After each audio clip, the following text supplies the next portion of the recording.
Hello students, hope you are well and working hard to achieve your goals. So as yesterday we had started our chapter joint stock company. So in this we had discussed meaning and definition of joint stock company, characteristics of joint stock company, difference between partnership and joint stock company. So today we will discuss our next two topics, that is evaluation of joint stock company, its merits and demerits, and then we will discuss suitability of joint stock company. So first of all we will discuss our key terms. So first one is risk. For example, failure of exams, accident while driving. Likewise, businessman has a risk, that is customer may or may not buy the product.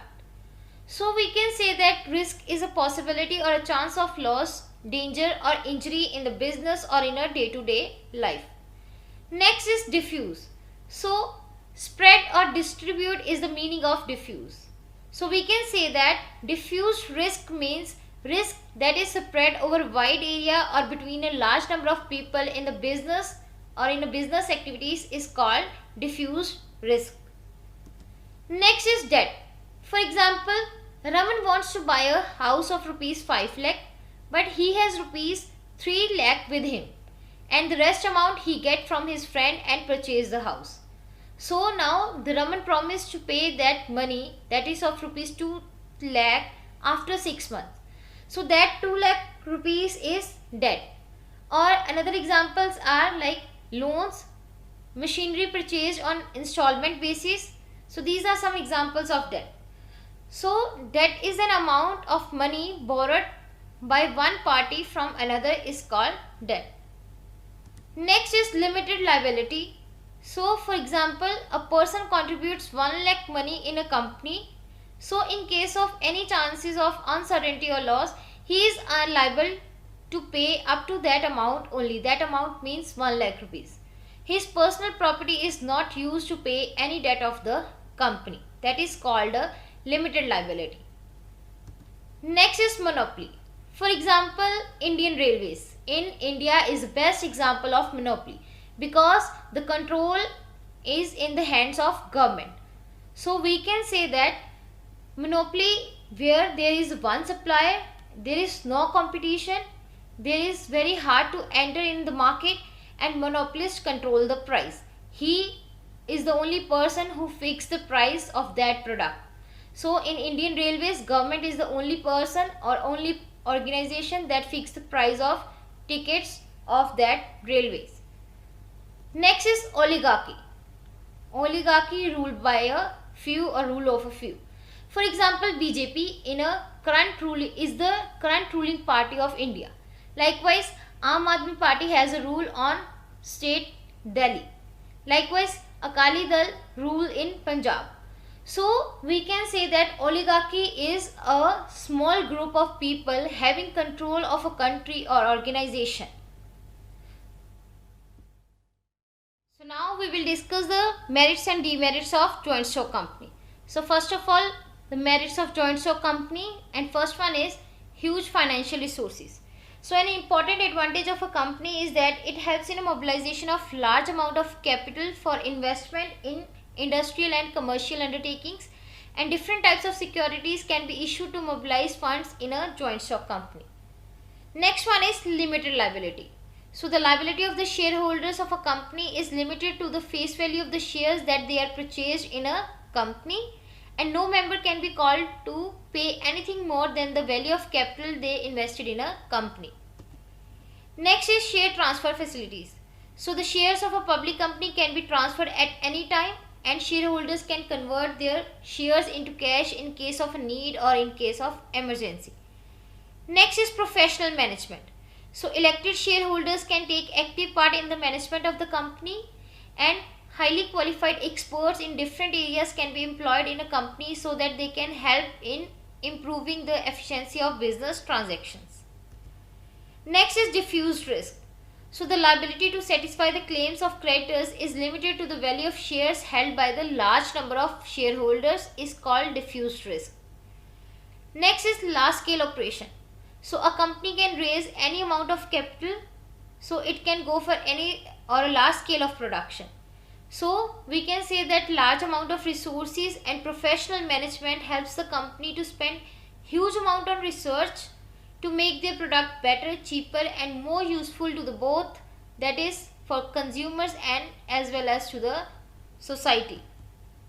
Next is use of latest techniques of production.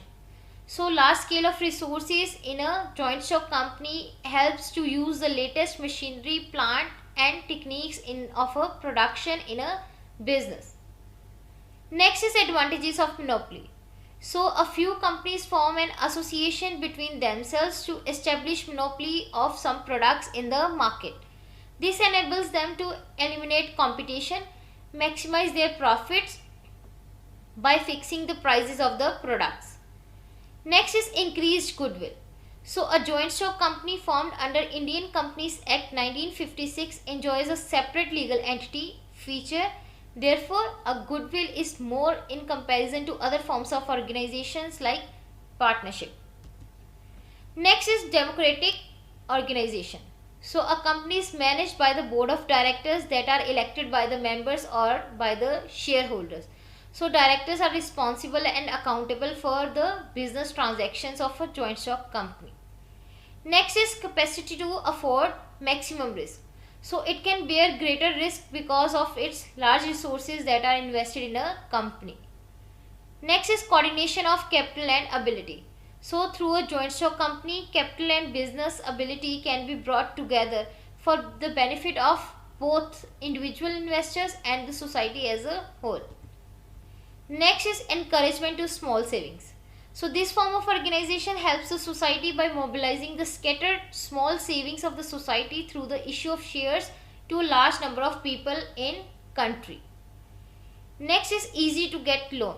So because of legal restrictions on the activities of the company and compulsory disclosure of its financial statements like profit and loss account or balance sheet, a company can enjoy a greater public confidence and reputation in the market and can get easily loans from the outside environment like from financial institutions. Next is sources of investment for financial institutions. So financial institutions like banks, insurance companies and other financial institutions invest their money in the securities of different joint stock companies. Last advantage is scope for expansion. So a company is a place for growth and expansion of its business. It expands its managerial capacities and financial resources easily. So these are some points of that provides advantages in a joint stock company to the shareholders that are included in the business. Next is demerits of joint stock company. So first one is difficulties in formation. So we can say that formation of a company is a time consuming, difficult and expensive process because there are too many legal formalities that have to be fulfilled, like memorandum of association, articles of association, prospectus. These are some documents that have to be prepared and filed in the registrar of office. Next is fraud by promoters. So from the planning stage to the actual implementation of a business operations, all the responsibility is in the hands of promoters or shareholders. So sometimes frauds are committed by the promoters. Next is exploitation of shareholders. So generally shareholders are exploited by the board of directors, but shareholders holding more than 50% of the shares in a company control the board of directors and its company and its business operations. Next is oligarchic management. So oligarchy means ruled by few. So mostly members of the companies are scattered all over the country.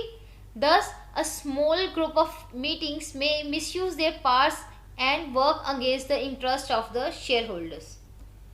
Next is evils of large scale production. So economies or benefits of large scale production can be better enjoyed in a boom period, but during depression it is not possible to reduce the business operations because in a joint stock company the company work at a large scale. Next is lack of secrecy. So the affairs of the companies and its statements have to be filed in joint registrar of companies, and also it is managed and controlled by the many people. So it is not possible for a company to retain the business as secrets. Next is conflicts of interest. So There are possibilities of conflicts between the various shareholders that are included in the business. These conflicts leads to the inefficiency of management. Next is limited scope of memorandum of association. So all the rights, duties and liabilities of a company is given in the memorandum of association. So it is very difficult to alter the memorandum of association of the companies. Next is excessive interference by the law. So the day-to-day working of the company is bound by the rules and regulations given in the Indian Companies Act 1956. So a lot of time, efforts and financial resources are wasted in complying these requirements. Next is lack of initiative in employees. So the day-to-day affairs of the company are in the hands of salaried employees and officials which have no interest in the companies. Next is dangers of monopoly. So the large the size of company, the more its possibilities of assuming monopolistic powers. Companies exploit their customers through charging very high products or very high prices for their products and services. That is a disadvantage for joint stock company. Next is delay in decision making. So due to complex organization structure and involvement of the various stakeholders, the decision making process is delayed in a joint stock company. So the last is other evils. So companies are responsible for corrupting the political system. The existence of small scale industries are also threatened due to these joint stock companies. So next is suitability of a joint stock company. So the joint stock company is suitable in case of big businesses which require huge capital investments. The owners of the organization who do not wish to take unlimited risk, then where there is a happy cooperation is needed between the capital and management. So in these points the suitability of joint stock company is needed or is easily established. So this is all about today's topic. So now you have to write the question answers. So your question is evaluate joint stock company as a form of organization. So go through the various links so that you can write the answer of this question.